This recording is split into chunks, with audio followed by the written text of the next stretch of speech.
Hi అండి అందరికీ. ఆనందాలకు సంతోషాలకు నిలయమైన లక్ష్మీ నిలయం ఛానల్కు స్వాగతం సుస్వాగతం. ముందుగా అందరికీ క్షీరాబ్ది ద్వాదశి శుభాకాంక్షలు. ఈ ద్వాదశి రోజు పూజా విధానం, అలాగే ఉసిరికొమ్మ ఒకవేళ లేనట్లయితే నేను ఏ విధంగా అయితే ఉసిరికాయ పెట్టి పూజ చేశానో అది కూడా చిన్న ఫోటో అయితే ఉంది, అది మీతో షేర్ చేసుకుందాం అనుకుంటున్నాను. నా వీడియోనైతే లాస్ట్ వరకు స్కిప్ చేయకుండా చూడండి. ఈరోజు మరిన్ని విశేషాలను అయితే మనం అందరం కూడా కలిసి మాట్లాడుకుందాం. ఇదివరకటి రోజుల్లో అయితే ఏ పూజలైనా ఏ వ్రతాలైనా ఏవైనా కానీ అందరినీ పిలిచి ఎంతో చక్కగా సంతోషంగా సామూహికంగా కూర్చుని ఎంతో ఆనందంగా జరుపుకునేవారు కదండి. ఇదివరకటి రోజుల్లో అంటే మా చిన్నప్పుడైతే మా ఇంటి దగ్గర అయితే చక్కగా అందరం కూడా చెట్ల కింద కూర్చుని ఎంతో సంతోషంగా పూజలు కానీ గీతాపారాయణాలు కానీ పురాణ శ్రవణం కానీ ఎంత బాగా చేసుకునే వాళ్ళమో అప్పుడు కాలంలో అయితే అందరూ కలిసి ఎంతో ఆనందంగా సామూహికంగా జరుపుకునేవారు కదండి. కానీ ఇప్పటి రోజుల్లో అలా కుదరట్లేదండి. అందరూ కూడా బిజీ లైఫ్లు, ఎవరింట్లో వాళ్ళకే బిజీ, ఎవరి పనులు వాళ్ళకే బిజీ కదండి. ఎవరు కూడా ఒకరితో ఒకరు కలవడానికి కానీ అందరినీ పిలవటానికి కానీ అవకాశాలే లేవు. ఇప్పుడు ఫోన్లు ఉంటే మాత్రం చాలు, ఓ ఫోన్తోనే మొత్తం కాలమంతా అందరూ కూడా గడిపేస్తున్నారు. సో ఈ ఫోన్ ద్వారా, అందుకని నేను కూడా ఈ ఫోన్ ద్వారానే అలాగే ఈ వీడియోస్ ద్వారానే మీ అందరికీ కూడా దగ్గర అవుదామని చెప్పి నా ఫ్యామిలీ మెంబర్స్ అందరినీ కూడా నా పూజలన్నిటికీ కూడా నాతో పాటు ఉన్నట్లుగా నేను భావిస్తూ ఈ పూజలన్నీ కూడా నేను చేస్తూ ఉంటానండి. సో ఇదైతే నాకు చాలా సంతోషంగా అనిపిస్తూ ఉంది. ఎందుకంటే మీ అందరితో కూడా నా పూజా విధానాన్ని, తర్వాత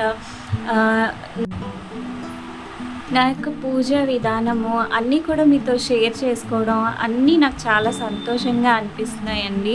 అంటే మీరు కూడా నాతో పాటు అందరూ కలిసి ఉన్నట్లుగా, నా సబ్స్క్రైబర్స్ కానివ్వండి, నా వ్యూవర్స్ కానివ్వండి, మీరందరూ కూడా నాతో కలిసి ఈ పూజలకి కూడా వచ్చినట్లుగా, నా చుట్టూ మీరందరూ ఉన్నట్లుగా భావించే నేను పూజలైతే సంతోషంగా జరుపుకుంటున్నానండి. ఇదండి నా లక్ష్మీనారాయణ. చక్కగా ఈ విధంగా అయితే లక్ష్మీనారాయణని అలంకరించుకొని నా పూజనైతే చాలా సంతోషంగా ఇంట్లో జరుపుకున్నాను. మీ అందరికీ ఏ విధంగా అనిపించిందో నాతో తప్పకుండా కామెంట్లో చెప్పండి.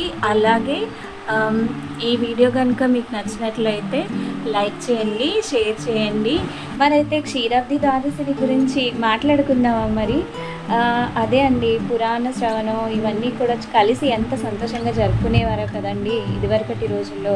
ఇప్పుడైతే నేను కూడా మీ అందరితో కలిసి, అంటే మీరందరూ కూడా నాతో ఉన్నట్లుగా భావించి ఈ యొక్క ద్వాదశి విశేషాలను కూడా మీతో కూడా షేర్ చేసుకుంటున్నాను. సో మరైతే నా వీడియోని లాస్ట్ వరకు స్కిప్ చేయకుండా పూర్తిగా అయితే చూడండి.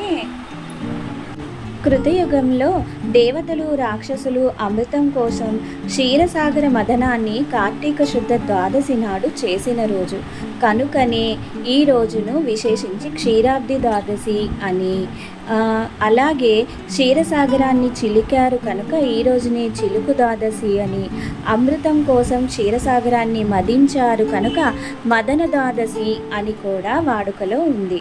మహావిష్ణువు లక్ష్మీ సమేతంగా బ్రహ్మ ఇంద్రాది దేవతలతో కలిసి ఈరోజే బృందావనానికి వెళ్ళారు అంటారు. అందుకే ఈ రోజును బృందావన ద్వాదశి అని కూడా అంటారు. బృందా విష్ణువుల వివాహము గాంధర్వ వివాహము జరిగి బృంద తులసి చెట్టుగాను, విష్ణువు శాలిగ్రామం అంటే శిలగా ఒకరిని ఒకరు శపించుకున్న రోజు కనుక బృందా ద్వాదశి అంటారు.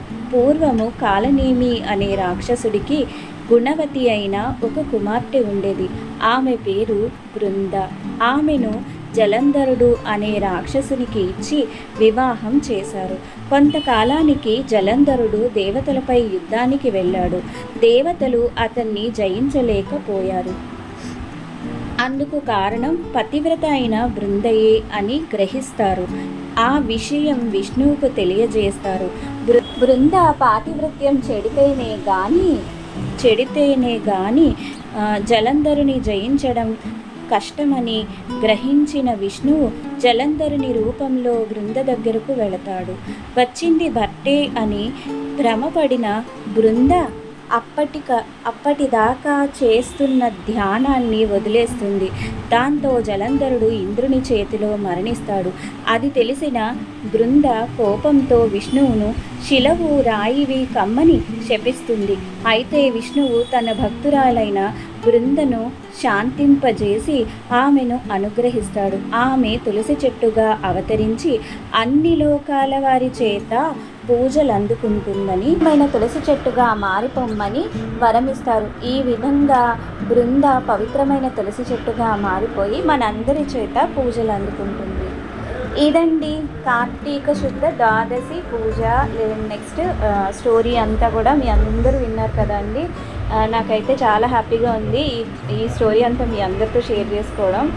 ఇప్పుడే మీరు ఒక ఫోటో చూసారు కదా అండి, అది 2020లో నేను అలా చేసుకున్నాను అనమాట ద్వాదశి పూజ.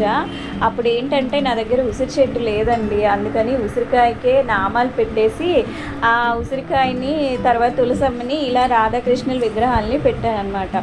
మీరు కూడా ఒకవేళ ఉసిరి చెట్టు ఉసిరి కొమ్మ కనుక మీకు దొరకలేదనుకోండి, ఒక ఉసిరికాయకి చక్కగా ఇలా నామాలు పెట్టేసి, సో ఈ విధంగా ఉసిరికాయకి అయితే నామాలు పెట్టేసి తులసి కొమ్మ, ఉసిరికాయ, నామాలు పెట్టిన ఉసిరికాయ, తర్వాత రాధాకృష్ణులు విగ్రహాలు కానీ లేదంటే లక్ష్మీనారాయణ విగ్రహాలు కానీ మీ దగ్గర ఏముంటే అవి పెట్టుకొని ఈ విధంగా అయితే చక్కగా అలంకరించుకోండి. చూసారు కదా, ఇదేంటంటే నేను ఒక చిన్న బృందావనంలో రెడీ సో ఇదండి నా లక్ష్మీనారాయణల పూజ స్టోరీ అంతా కూడా. ఇది ద్వాదశి పూజ కోసం అనమాట. బాయ్ అండి.